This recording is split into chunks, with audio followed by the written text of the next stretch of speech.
이슈 칼럼 시간입니다. 참 좋은 경제연구소 이인철 소장과 함께 하도록 하겠습니다. 어서 오세요.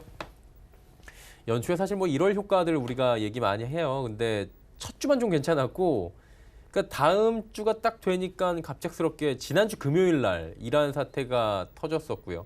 그리고 한 3거래일, 4거래일 동안 완전히 지금 전 세계 글로벌 증시가 패닉에 갔다가 트럼프 대통령이 하루 만에 싹 판을 또 바꿔버리는 거의 뭐 매직이죠. 트럼프의 매직이 보여줬는데 그러다 보니까 이제 저점이에요. 아직도 매수 기회가 맞냐 아니냐 얘기 나오는데 전반적으로 좀 얘기를 해볼까요, 이 부분? 그렇습니다. 일단 이 미국과 이란 간 갈등은 사실 좀 잠잠한 분위기예요. 그런데 연초에 어떤 이 중동 리스크가 이제 가시화되면서 글로벌 금융시장에 충격을 줄 것은 예상치 못했습니다. 예. 어쨌든 뭐 하루하루 속보의 천당과 지옥을 좀 오갔죠.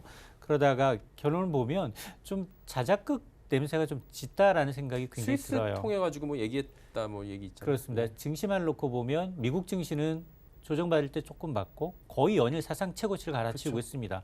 다우가 3만 포인트 넘어서려고 하고 예. 있고 뭐 나스닥 이제 거의 10,000포인트 육박하고 있는 상황이어서 이게 아시아 증시만 굉장히 좋지 않은 악재에 계속 급등락을 반복하고 있는데 그리고 좋은 뉴스는 뉴욕 증시 이제 시간에 개장 시간에 또 나오고 이러다 보니까 이 트럼프 대통령이 립 서비스를 좀 보게 되면 어쨌든 뭐 이란에 대한 강력한 경제 제재는 밝히면서도 그러나 전반적으로 군사력 사용 가장 이제 위험한 거였죠. 군사력 사용을 원치 않는다라고 밝히면서 사실 트럼프 대통령의 입장에서 보면 지금 탄핵이라는 이슈가 있고요. 재선이라는 이슈가 올해 다 이제 있죠. 맞물려 있습니다.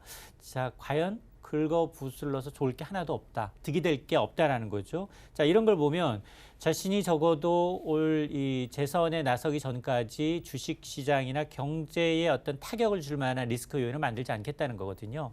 자, 그러다 보니까 사실 그동안의 이 트럼프의 성향을 보게 되면 이에는 이, 눈에는 눈으로 보복하는 그런 성격이었는데 이건 뭐 짜고 치는 고스톱처럼 정말 아무도 예측 못하게 바로 또 이 사그러들고 있는데 이런 의도를 파악을 했는지 연초에 급등락했던 뭐 안전자산으로 쏠렸던 자금이 조금은 더 위험자산 쪽으로 빠르게 움직이고 있고 국제유가 역시 상승했던 하루 급등락포보다는 오히려 더 많이 떨어지고 있어요. 자, 그러다 보니까 아마 이런 이제 뭐 불안한 거 물론 리스크는 있습니다. 아직도. 있겠죠. 예. 정말 이러한 입장에서 미국을 가격하고 싶다. 그러면 미국이 두려워하는 거 두 가지거든요. 일단 미국 본토에 대한 공격. 이건 드론 이익이 있기 때문에 가능한 얘기고 또 하나는 전 세계에 있는 미국인을 공격해서 살상을 했다. 이거는 미국 국민들이 들끓고 일어나는 여론이 이제 굉장히 만만치 않기 그렇죠. 때문에 트럼프 대통령이 여기서 확전을 막고 싶어도 이런 여론을 등지게 되면 싸움을 해야 되는 수밖에 없는데 거기까지는 가지 않을 것이다라는 이제 의견이 대부분인 것 같고 그렇다면 사실 그동안 미국 증시는 꾸준히 다 올랐는데 우리는 오르지 못했잖아요. 그렇죠. 떨어지는 게 더 많고요. 예. 자, 그러다 보니까 이럴 때 국내 주식 사야 되나 고민하시는 분들이 있는데 이런 얘기하고 싶어요. 이제는 전체 숲을 보는 게 아니라 지수를 보는 게 아니라 이제 개별 나무, 정말로 종목들. 똘똘한 종목, 그리고 실적 나오는 종목, 외국인들이 미리 많이 산 종목들 위주로만 움직이고 있거든요. 그러다 보니까 앞으로 이런 이제 대외적인 불확실 요인이 좀 제거가 되면 실적 장세예요. 결국은 예. 펀더멘털로 이제 돌아갈 수밖에 없기 때문에 전체 숲을 보지 말고 지수를 보지 말고 이제 정말로 선별적으로 괜찮아 보이는 실적이 긍정적으로 나아질 것으로 보이는 일부 종목군들의 상승세가 좀 더 이어지지 않겠느냐라는 생각이 듭니다. 지수만 놓고 뭐 그냥 아무거나 사면 오르겠지 이렇게 생각했던 예전 장하고는 조금 이제 악재가 사라지는 그런 부분은 없을 것이다라고 했는데 그러다 보니까 이제 기승전 반도체 얘기 나오는 게 삼성전자가 오늘 액면 분할 이후에 가격이 59,700원을 장중에 찍었습니다. 옛날 가격으로 따지면은 300만 원 가까워지는 거죠. 300만 원에 60 곱하면 얼마예요? 18,000원 모자라네요. 그렇습니다. 와, 이렇게까지 올라왔는데 뭐 시가총액 1위 기업이기도 하고 예.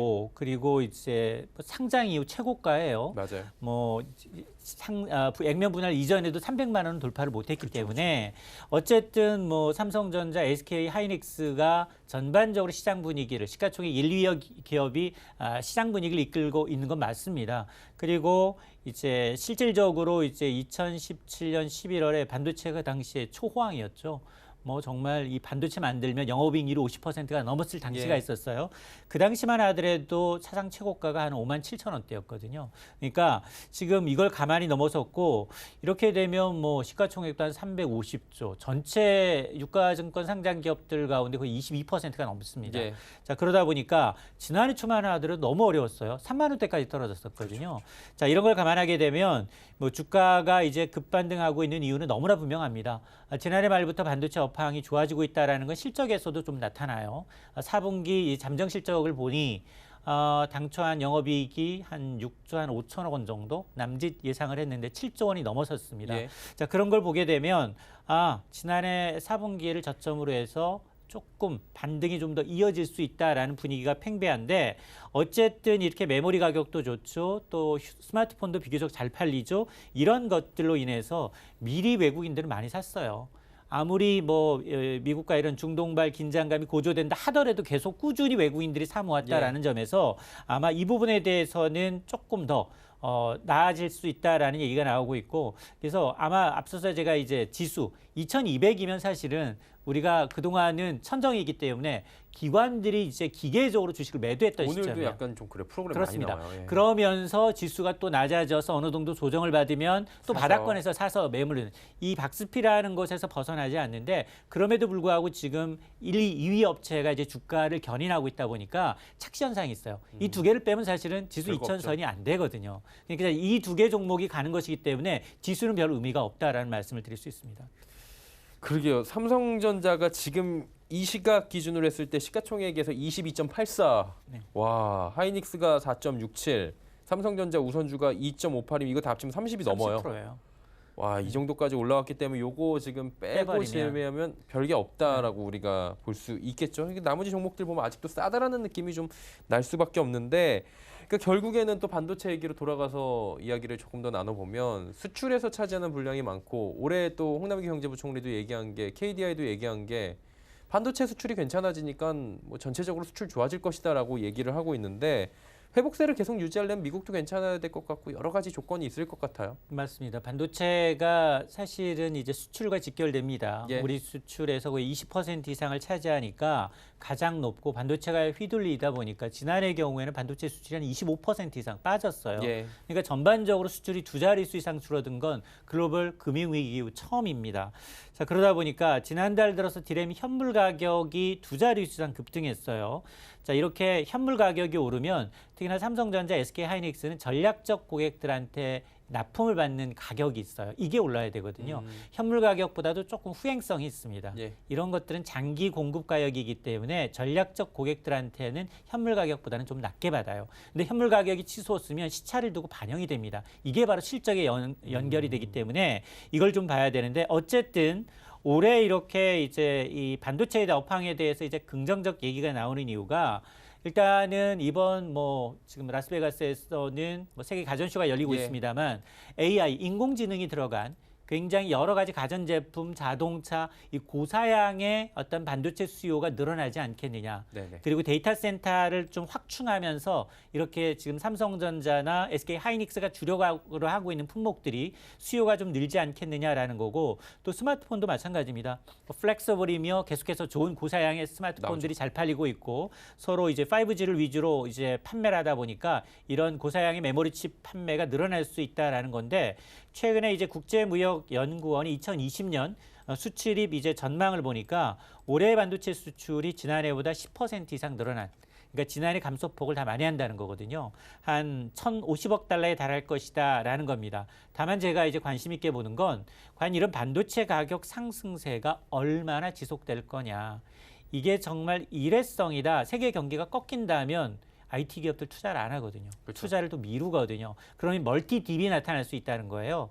잠시 반등하는 것처럼 보이지만 IT 기업들이 정말 투자 재원을 늘리고 공장을 증설하고 물건 수요에 맞게끔 판매를 늘리는 걸 봐야 되는데 아직 그것까지는 확신하기는 좀 어렵다라는 겁니다. 다만 최악의 상황이었던 지난해보다는 나아질 거라는 건 분명하다. 예. 이걸 반영해서 지금 애널리스트들이 뭐 삼성전자의 주가를 목표 주가를 뭐 7만 원 내외로 이제 올리고 있고 네네. 실질적으로 영업이익률을 보게 되면 올해보다 뭐 40% 이상 좀 나아지지 않겠느냐라는 건데 물론 최고 고점과에 비하면 굉장히 낮은 수준인 건 맞습니다. 그럼에도 불구하고 바닥 탈출 기대감이 가장 먼저 이제 이 오고 있는 분야가 반도체라는 건 부인할 수 없습니다. 반도체를 시작으로 또 이게 번질지 아니면 조금 여기서 멈출지는 그게 고민이에요. 그쵸. 사실은 반도체에 기댄다는 것 자체가 지난해 우리가 얼마나 힘들었는지 경험을 했는데 반도체 이외에도 이제 가져야 되거든요.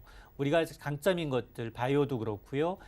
바이오 제약부터 시작해서 뭐 게임이든 우리 두 후속 이제 사업이 나타나줘야 되는데 아직 조선업도 그렇고 이제 이 경기를 뒷받침해 줄 만한 수준은 아니에요. 건설 플랜트 이런 것도 없고요. 그렇습니다. 네. 아직 그러니까 고점이어서 잠깐 바닥에서 벗어나는 것 같은데 아직도 확언하기가 어렵고 이렇게 지금 연초부터 중동 불안하죠. 그리고 이제 세계 경제에 대한 불확실성이 커지게 되면 또 금리를 내려야 된다는 목소리가 나올 수가 있거든요.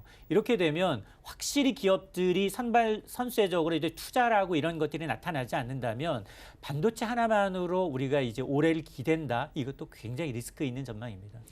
그러니까 참 어려워요. 지금 보는 게 반도체 좋아지는 것 같은 거는 확실하게 보이고 뭐 미국 필라델피아 반도체 지수도 괜찮고 요즘에 그러니까 괜찮아지나 싶은데 나머지를 또 뚜껑을 열어보면 별로라는 거죠. 근데 KDI 보니까 부진 표현을 드디어 삭제를 했습니다.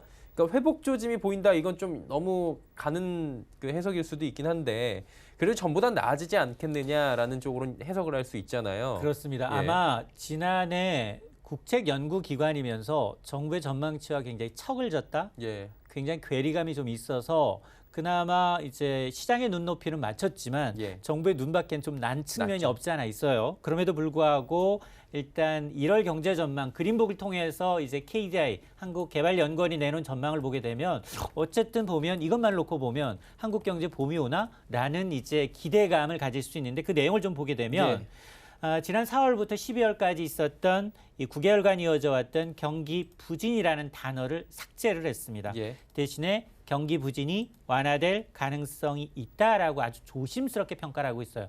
여기 조심스럽다라는 문구를 좀 잘 봐야 되는 게 예, 예. 이런 판단의 근거가 뭐냐? 아직도 투자, 제조업은 냉랭하다. 그러나 뭐가 좋아지고 있느냐? 소비를 얘기하고 있습니다. 이 소비가 이제 소비 지표가 당분간 좀 개선될 것 같다라는 이유를 들어서 경기 부진이라는 표현을 뺐거든요. 그래서 이 한마디로 뭐냐? 우리 경제가 더 나빠지기보다는 바닥을 좀 다지고 있다라는 정도로 해석을 하면 됩니다. 그래서 일각에서는 이렇게 경기 반등 신호가 나오면 V자형 반등을 예측을 하시는데 제가 누누이 말씀드리지만 V자형 반등 굉장히 어렵다. 그거는 이제 바닥이 다르죠. 굉장히 예. 긴 뭐 나이키형. U자형 내지는 나이키형 커브형이 될 수 있다라고 누누이 말씀을 드렸는데 물론 이제 이런 우리 경제에 대한 어떤 KDI 낙관적인 전망에도 불구하고 어제 바로 세계은행이 올해 전 세계 경제 성장률 전망치를 낮췄습니다. 여기 이유를 좀 들어보게 되면 미중 무역 전쟁도 있죠. 지속적으로 제조업 부진하죠. 예. 이런 걸 이유를 들어서 지난 6월의 전망치보다도 0.2%포인트 낮췄어요. 특히 선진국도 그렇고 선진국도 지금 뭐 미중 무역 분쟁, 제조업 부진이 이어지고 있고 우리 한국이 포함되어 있는 신흥국, 개도국 역시 무역 투자 부분이 부진하다라는 겁니다. 네. 그래서 국가별로 좀 보니까 우리가 G2의 의존도가 높은데 미국의 성장률 전망치는 어째 종전보다는 0.1%포인트 상향했지만 예.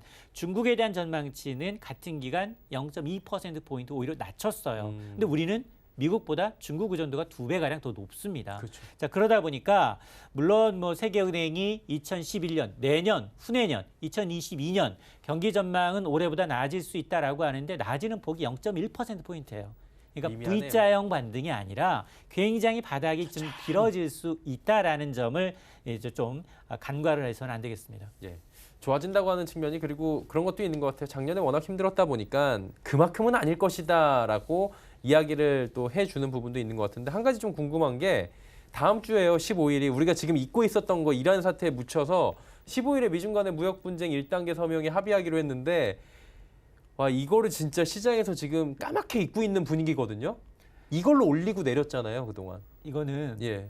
뼈 사골국을 우려먹는 거예요. 그러니까요. 아니 지난해 이제 봄부터 가을부터 나왔던 합의 얘기를 아니 서명한다는 게 뭐가 중요해요. 그러니까요. 이게 지금 이벤트가 없으니까 트럼프의 어떤 트릭입니다. 트릭. 예. 시장에서 환호할 수 있겠지만 이미 나타났던 거고 서로 관세 일부예요. 관세 일부를 면제해주고 농산품 더 사주고 이미 나왔던 거에 대해서 얘기지. 다 한 얘기를 다시 한번 양국 정상들이 서명한다라는 이벤트를 보여주기식일 뿐이지 이게 어떤 커다란 영향을 줄 만한 이벤트가 아니기 때문에 이건 뭐 트럼프 대통령이 한마디로 장사꾼 속 기지를 좀 보여주는 이벤트성이라고 생각하시면 될 것 같습니다. 크게 뭐 안 하거나 판을 뒤집거나 그러진 않겠죠 이번에는.